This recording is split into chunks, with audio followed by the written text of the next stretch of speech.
প্রথমে ইসরায়েল, ফিলিস্তিন ও ইরান যুদ্ধ চলছে। জানিয়ে দেব আমাদের হাতে থাকা সর্বশেষ গুরুত্বপূর্ণ আপডেট আন্তর্জাতিক সংবাদ। যুদ্ধ করতে চায় না সেনারা, বিপাকে নেতানিয়াহু। জানিয়ে দেব গাজা যুদ্ধের পুনরাবৃত্তি বন্ধে দ্বিরাষ্ট্রী ভিত্তিক সমাধানের অঙ্গীকার প্রয়োজন বলছে সৌদি বাদশাহ।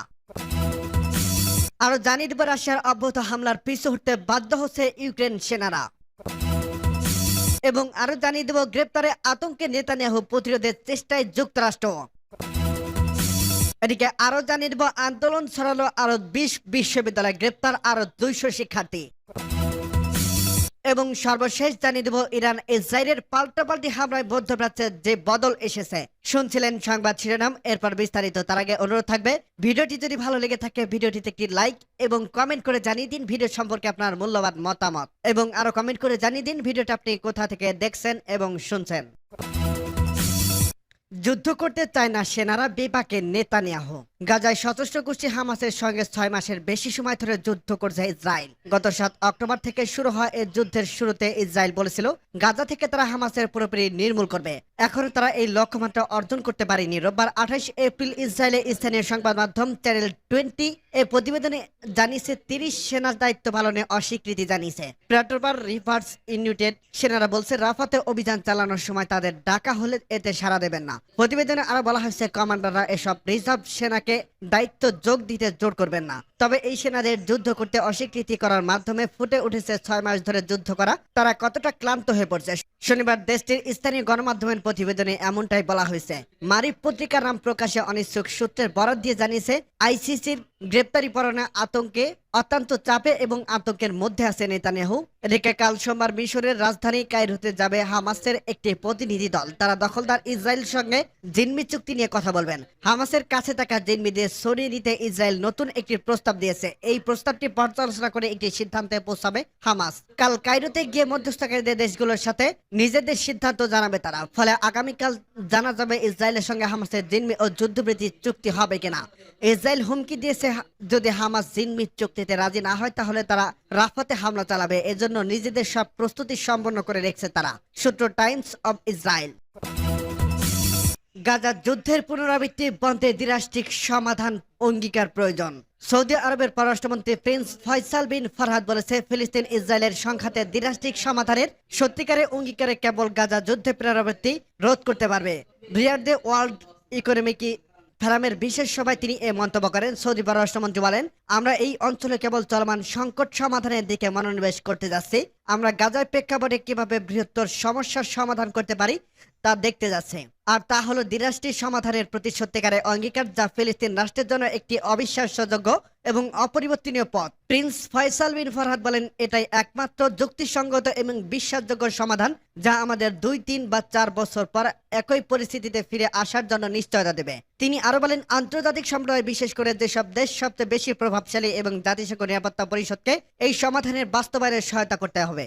সৌদি আরবের পররাষ্ট্রমন্ত্রী বলেন, এটা ভালো যে আমাদের বেশিরভাগ অংশীদার এবং আন্তর্জাতিক সম্প্রদায় এই ধারণাকে সমর্থন করে। এখন সেটাকে বাস্তবায়নে রূপ দিতে হবে। আমাদের আলাপ আলোচনা থেকে কর্মের দিকে, কংক্রিট পদক্ষেপের দিকে যেতে হবে, আর তার যুদ্ধরত পদক্ষেপের উপর ছেড়ে দেওয়া যাবে না। আমরা আন্তর্জাতিক সম্প্রদায় এবং বিশেষ করে যেসব দেশের প্রভাব সবচেয়ে বেশি যেসব দেশকে নিরাপত্তা পরিষদকে এগিয়ে আসতে হবে। শ্রীলঙ্কার পররাষ্ট্রমন্ত্রী আলী সাবরি প্রিন্স ফয়সালের বক্তব্যের সঙ্গে একাত্মতা প্রকাশ করে বলেন, 2 রাষ্ট্রভিত্তিক সমাধান কার্যকর না হওয়া পর্যন্ত ইসরায়েল ফিলিস্তিনি সংঘাতের সমাধান হবে না। সূত্র আরব নিউজ। রাশিয়ার অব্যাহত হামলার পিছনে হটতে বাধ্য হচ্ছে ইউক্রেন সেনারা। রাশিয়ার অব্যাহত হামলার রণক্ষেত্র থেকে ইউক্রেনের সেনারা পিছু হটতে বাধ্য হচ্ছে বলে জানিয়েছে দেশের সেনা প্রধান জেনারেল ওলেস্কান্দার সাইরোসকে। সোমবার 28 এপ্রিল টেলিগ্রামে দেওয়া এক পোস্টে ইউক্রেনের সেনা প্রধান কথা বলেন। খবর বিবিসি। ইউক্রেনের সেনাপ্রধান বলেন, রাশিয়ার ক্রমাগত হামলার রণক্ষেত্রে পরিস্থিতি আরো অবনতি ঘটছে, ফলে সেনারা পিছু হটতে বাধ্য হচ্ছে। রাশিয়া হামলার মুখে সাম্প্রতিক সময়ে পূর্ব ইউক্রেনের ডেনেস্কে অঞ্চলে বেশ কিছু অবস্থান থেকে সৈন্যদের প্রত্যাহার করা হয়েছে। বিবিসির প্রতিবেদনে বলা হয়েছে, অস্ত্র সংকটে ভুগতে থাকা ইউক্রেন যুদ্ধক্ষেত্রে আরো দুর্বল হচ্ছে, ফলে এই সুযোগ কাজে লাগাচ্ছে রাশিয়া। ইউক্রেনের সেনাপ্রধান জেনারেল সাইক্রিস আরো বলেন, যুদ্ধক্ষেত্রের পরিস্থিতি আরো অবনতি ঘটছে। ডেনেস্কের কিছু অবস্থান থেকে পিছু হটতে প্রতিরক্ষা বাহত তৈরি করছে ইউক্রেন সেনারা। এদিকে ইউক্রেন প্রেসিডেন্ট ভ্লাদিমির জেলেনস্কির সঙ্গে মতপার্থক্যের জেরে গত ফেব্রুয়ারিতে পদত্যাগ করেন দেশটির সশস্ত্র বাহিনীর প্রধান ভ্যালেরি জালুঝনি। এরপরই তার স্থলাভিষিক্ত হন জেনারেল অলেস্কান্দার সাইক্রিস। এদিকে কিয়েভের নতুন করে অস্ত্র দেওয়া সংক্রান্ত $61 বিলিয়ন একটি বিল কয়েক মাস আটকে থাকার পর গত সপ্তাহে তাতে অনুমোদন দিয়েছে মার্কিন আইন প্রণেতারা। যত দ্রুত সম্ভব কিয়েভের নতুন করে অস্ত্র পাঠানোর প্রতিশ্রুতি দিয়েছে ওয়াশিংটন। এতে করে জরুরি হয়ে পড়া অস্ত্র ও গোলাবারুদ পাবে ইউক্রেনীয় বাহিনী। গ্রেপ্তারে আতঙ্কে নেতানিয়াহু প্রতিরোধের চেষ্টায় যুক্তরাষ্ট্র। আন্তর্জাতিক ফৌজদারি আদালত আইসিজে গ্রেপ্তারি পরোয়ানা ঠেকানোর জন্য যুক্তরাষ্ট্রের সর্বাত্মক কূটনৈতিক চেষ্টা চালিয়ে যাচ্ছে। আইসিসি ইসরায়েলের প্রধানমন্ত্রী বেঞ্জামিন নেতানিয়াহু এবং অন্যান্য ইসরায়েলি কর্মকর্তার বিরুদ্ধে গ্রেপ্তারি পরোয়ানা জারি করতে যাচ্ছে বলে বেশ কয়েকটি ইসরায়েলি মিডিয়ার খবরে বলা হয়েছে। নিউজ সাইট ওয়ালার বিশ্লেষক বেন কাসপিড লিখেছেন, নেতানিয়াহু তার বিরুদ্ধে হেগস্ত বিশ্ব আন্দোলন গ্রেপ্তারি পরোয়ানা জারির আশঙ্কায় অস্বাভাবিক চাপে রয়েছে। নেতানিয়াহু এবং অন্যান্য ইসরায়েলি নেতার বিরুদ্ধে গ্রেপ্তারি পরোয়ানা জারি অর্থ হলো ইসরায়েলের আন্তর্জাতিক সুনামে বড় ধরনের আঘাত। কাসপিড লিখেছেন, গ্রেপ্তারি পরোয়ানা প্রতিরোধে নেতানিয়াহু বিরতিহীনভাবে টেলিফোনে চেষ্টা করে যাচ্ছে। বিশেষ করে মার্কিন প্রেসিডেন্ট জো বাইডেন প্রশাসনের সাথে তিনি যোগাযোগ রাখছেন। হ্যারেটসের বিশ্লেষক এমাস হ্যারেল লিখেছেন, ইসরায়েলি সরকার এই ধারণা নিয়ে কাজ করছে যে আইসিজির প্রসিকিউটর কবির খান চলতি সপ্তাহে নেতানিয়াহুর প্রতিরক্ষা মন্ত্রী ইয়োব গ্যালন্ট এবং আইডিএফ প্রধানের বিরুদ্ধে গ্রেপ্তারি পরোয়ানা জারি করতে পারেন। হ্যারেল জানিয়েছেন, যুক্তরাষ্ট্র ইতিমধ্যে গ্রেপ্তারি পরোয়ানা ঠেকানোর জন্য নিয়োজিত হয়েছেন।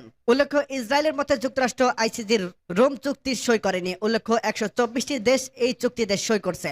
যুদ্ধের ব্যাপারে নেতানিয়াহু সর্বশেষ সরকারি বিবৃতিতে দাবি করছে আইসিজির আসন্ন সিদ্ধান্ত বিপজ্জনক নজির সৃষ্টি করতে পারে। তিনি শুক্রবার বলেন, আমরা নিজেদের রক্ষা করা থেকে কখনো বিরত থাকব না। হেগ আদালতের সিদ্ধান্ত ইসরায়েলি পদক্ষেপের উপর কোনো প্রভাব ফেলবে না। সূত্র টাইমস অফ ইসরায়েল। আন্দোলন ছড়ালো আরো 20 বিশ্ববিদ্যালয় গ্রেপ্তার 200। গাজায় ইসরায়েলি আগ্রাসন বন্ধের দাবিতে যুক্তরাষ্ট্রের বিশ্ববিদ্যালয় শিক্ষার্থীদের নজরবিহীন বিক্ষোভ দ্রুত বেগে ছড়িয়ে পড়ছে। নতুন করে আরো 20টির মতো বিশ্ববিদ্যালয় আন্দোলন ছড়িয়ে পড়া কর্তৃপক্ষ ব্যাপক হারে ধরপাকড় চালাচ্ছে। একদিনে আরো 200 জনকে গ্রেপ্তার করা হয়েছে। এর মধ্যে দেশটির একজন প্রেসিডেন্ট প্রার্থীও রয়েছেন। তবে আন্দোলনকারীরা বলছেন, গ্রেপ্তার অভিযানে তারা পিছু হটবে না। দাবি আদায়ে ত্যাগ স্বীকার করতে প্রস্তুত তারা।